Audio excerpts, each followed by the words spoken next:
रखिए Nifty metal index सबसे बड़ा सेक्टोरल गेनर तो था ही कल के ट्रेडिंग सेशन में, लेकिन नैल्को, हिंडाल्को और वेदांता ये तीन स्टॉक्स थे जहां पर कल अच्छा एक्शन दिखा। आज ज़्यादा कुछ एक्शन नहीं है। हिंडाल्को थोड़ी सी नरमी के साथ कारोबार, वही वेदांता और नैल्को में 0.1 से 0.4% की तेज़ी दिखी है। चंदन, इन तीनों में से कोई एल्यूमिनियम स्टॉक्स जहां पर आपकी कुछ राय होगी? वो हिंडाल्को और वेदांता की बात की, मैं नेल्को पे फोकस करूंगा क्योंकि लास्ट ट्रेडिंग सेशन को काफी अच्छा मूव यहाँ पे देखने को मिला और ऐसा लग रहा है कि प्रीवियस डे का जो एक मोमेंटम है वो यहाँ पे बरकरार रहना चाहिए। 234 234 का सपोर्ट है, ऊपर 252 के स्विंग के लिए। बिल्कुल, तो ये नज़रिया नैल्को पर। याद रखें नैल्को तो कल करीब 10 से 12% की तेज़ी यहाँ पर दिखी थी, चाइना से न्यूज़ फ्लो आया उसके बाद। आपसे पूछना चाहूँगी दो ऑटो सेक्टर के स्टॉक्स जहाँ पर आज अच्छी तेज़ी दिखी है। एक है एक्साइड इंडस्ट्रीज़ 3.5% से ज़्यादा की तेज़ी, और भारत फोर्ज भी 2.5% से ज़्यादा ऊपर। दोनों स्टॉक्स पर क्या राय होगी? साइड इंडस्ट्री में अगर देखें तो चार्ट स्ट्रक्चर काफी वीक है। स्टॉक थोड़ा ओवरसोल्ड था तो हम एक पुल बैक रैली देख रहे हैं। स्टॉक में अभी भी कोई भी रिवर्सल साइन है नहीं। मुझे लग रहा है यहाँ से अगर कोई रैली आती है और स्टॉक अगर ऊपर के जाके 445 से लेके 450 के करीबन जाता है, वहां पे बहुत ही स्ट्रॉन्ग रेजिस्टेंस जोन है। 20 दिन और 200 दिन की मूविंग एवरेज है, तो किसी की भी लॉन्ग पोजीशन अटकी हुई है तो वहां पे निकल जाना चाहिए। This is just a pull back rally and not a reversal. और भारत फोर्ज की हम बात करें तो भारत फोर्ज में भी उसका जो स्ट्रक्चर है बेटर है।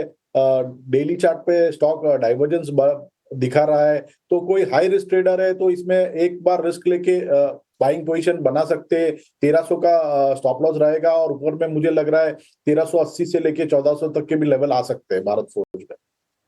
1380 से 1400 तक के लेवल्स भारत फोर्ज में दिखाई दे सकते हैं। बड़े कुछ जरा शेयर चेक करवा लेता हूँ मैं। चंदन सर, एक जरा पीवीआर आईएनएक्स चेक करना, बिना वॉल्यूम का चल रहा है, यानी कि ओपन इंटरेस्ट कुछ खास नहीं है। फ्यूचर्स वाली प्लेट भी दिखाना प्रोड्यूसर जी आप इसकी पीवीआर की। कितना ट्रस्ट करें सर आज के इस मूव पे? देखिए, मेरा ऐसा मानना है कि ये सब जितने भी काउंटर आप बता रहे हो उनमें रिकवरी आएगी तो शॉर्ट कवरिंग से आएगी, ओपन इंटरेस्ट शेड ही होगा यहाँ पे।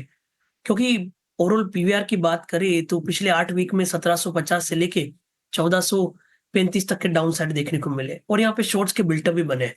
तो मेरे हिसाब से ओपन इंटरेस्ट लाइट रह के ओपन इंटरेस्ट डिक्लाइन होते हुए नजर आएंगे और वो एक ट्रिगर देंगे।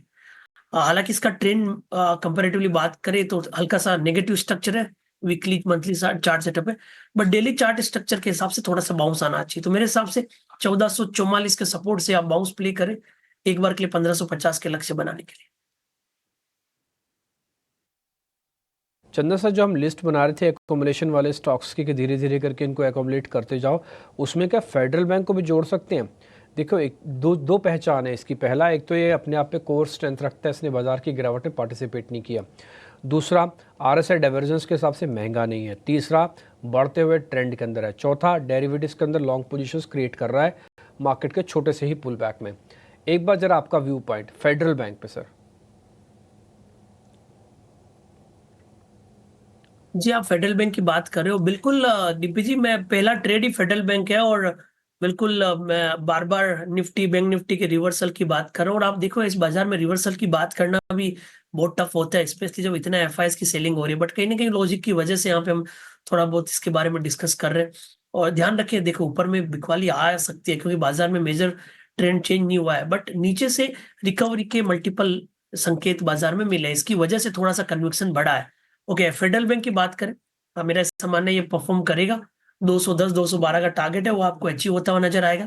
तो फेडरल बैंक भी पॉजिटिव बायस है और इनफैक्ट कोई पोजिशनल भी देखना चाहता है तो 225 235 तक के लक्ष्य भी फेडरल बैंक में लगा सकते हैं, जो मौजूदा लेवल से 15 से 25%